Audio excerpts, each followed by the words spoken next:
महारथी इस खास सेगमेंट का।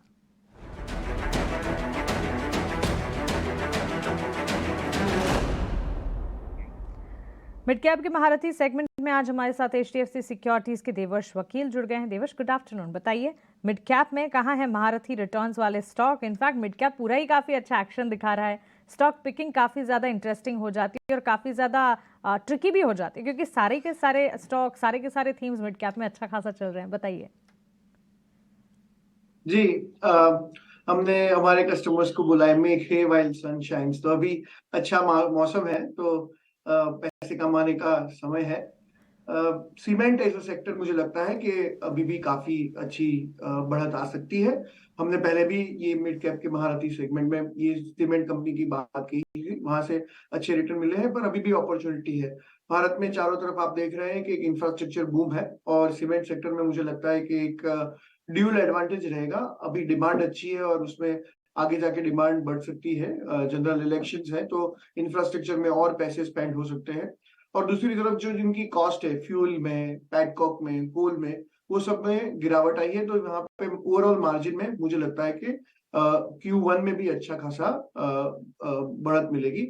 हमने Q4 में भी तो देखा ही था। तो मार्जिन इंप्रूवमेंट हो रही है। गवर्नमेंट की जो स्कीम्स है, प्रधानमंत्री आवास योजना, प्रधानमंत्री ग्रामीण सड़क योजना, जो अफोर्डेबल हाउसिंग है, कमर्शियल रियल एस्टेट है, रेसिडेंशियल रियल एस्टेट है, अर्बन एरियाज में सब जगह से मुझे लग रहा है कि सारे सिलेंडर्स पे डिमांड फायर हो रही है।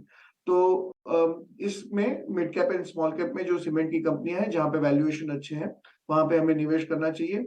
आज दो कंपनियों के बारे में मैं बताना चाहूंगा जो हमने पहले भी डिस्कस की थी।